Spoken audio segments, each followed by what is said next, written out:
I don't want to be a cheerleader, but basically it's tough to not be a cheerleader for Amazon's earnings here. The only thing that they sort of missed was revenue. Is that a concern? Not necessarily, but I would say that there was not the growth in international that we were expecting. They saw a plus 27. That was not what we were expecting from a revenue share increase. So I think that there's some challenges, particularly in the Asia market. Interesting. I think that's the first word challenge that I've heard all day with regards to Amazon here. All right, let's go there. In terms of Asia, what are the challenges that you see first and foremost? I mean, first off is the China market. I mean, Amazon right now has a 1% market share in the e-commerce world within the China consumer place. Alibaba and JD own 75% of the market share, so it's an uphill battle for them. And I think there's a couple reasons for that. First off, that a lot of brands, particularly luxury brands, do not want to do business with Amazon. However, to get into the China market, they have to do business with Tmall and JD. So that's definitely one thing that gives them a disadvantage versus Tmall and JD in the China marketplace. The other thing is, too, and again, living in China, when I was working with colleagues and whatnot, the user experience with Amazon just is just not compared to what you can get with Tmall or JD. It's just not the great experience that you would like to get that you get from the other platforms. That begs the question then, why? Because the Amazon experience in the United States is pretty seamless. It is, yes. But I mean, when you go over to China and use the Tmall app, it's even more seamless. So that's basically the challenge. And there's still opportunity for Amazon as well in China, but it's got to be from the cross-border business coming in from outside of China. Tmall and JD own the domestic marketplace. Amazon has about a 9% market share within the cross-border business. And that's something that they could capitalize on. The other thing that really Amazon could do is, I mean, they're kings when it comes to logistics. You know, they can get goods to the consumer faster than anyone else in the world. And that's something that could be an opportunity, particularly in China, because the Chinese consumer right now does not have the expectations that the U.S. consumer does in terms of getting goods quickly. So what Amazon can do is become a logistics hub for both Chinese manufacturers and also retailers around the world in order to get goods faster to the Chinese consumer.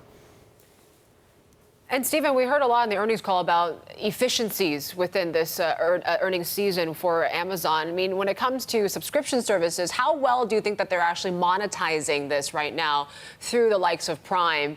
And is there more opportunity in Asia to expand? Well, two things. I mean, they hit 100 million users on Prime globally. This is the first time they ever had that. Number two, Prime Day. This was the biggest Prime Day that they've ever had in terms of volume. And then what happened in Australia, actually, was they went half price on Prime memberships. So really to try to get into that market quickly and to capitalize on. This is the first time that Prime Day was available to the consumer in Australia as well as in Singapore. So there is the opportunity to build the subscription-based model here in Asia as well.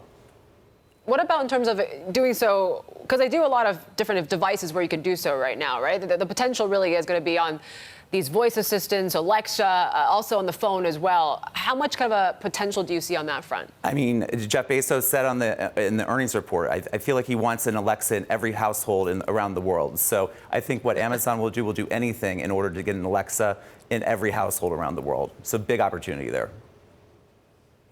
I want to switch gears about Pingzhu because it certainly had a great first day on its listing there in the U.S. 40% pop on its debut. What do you think the story behind that company right now that's really driving the stock? You know, this platform has really came out of nowhere over the past few years in mainland China. And what they've done differently than the Tmalls and the JDs of the world, that they've really been focused on the rural Chinese population. So when you think about the amount of people that live in the rural parts of China, it actually surpasses the amount of people that live in tier 1 cities like Beijing and Shanghai. So there's a big opportunity there. The other thing that they're doing that's very interesting is the gamification of shopping. So what happens is consumers can work together and partner together to get better deals on the platform and save a lot of money. So again, this is something that is a little bit different than what's happening on Tmall and JD, and it gives them a big opportunity. I mean, they rank number 3 in market share in China currently, and there is opportunity to grow even faster or even bigger. I mean, this is still a money-losing business. This valuation of, what, $24 billion? That kind of makes it more expensive than the likes of, what, Snapchat and Alibaba at the time of their IPOs. What's the potential for them to actually grow into that valuation? What do they need to do? You know what? It's going to be interesting to see what happens. To be honest with you, when you're living in a tier 1 city, it's not on the radar screens. So how do they start to monetize and start to introduce themselves into the bigger cities is really where you're going to see potential growth.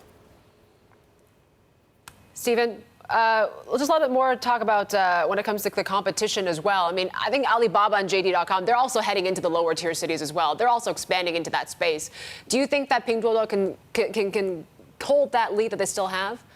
It's going to be interesting to see. I mean, again, like the whole like social e-commerce type of thing going on in China right now with the gamification and just people like wanting to be together on while they're shopping and stuff is a really interesting phenomenon that's happening.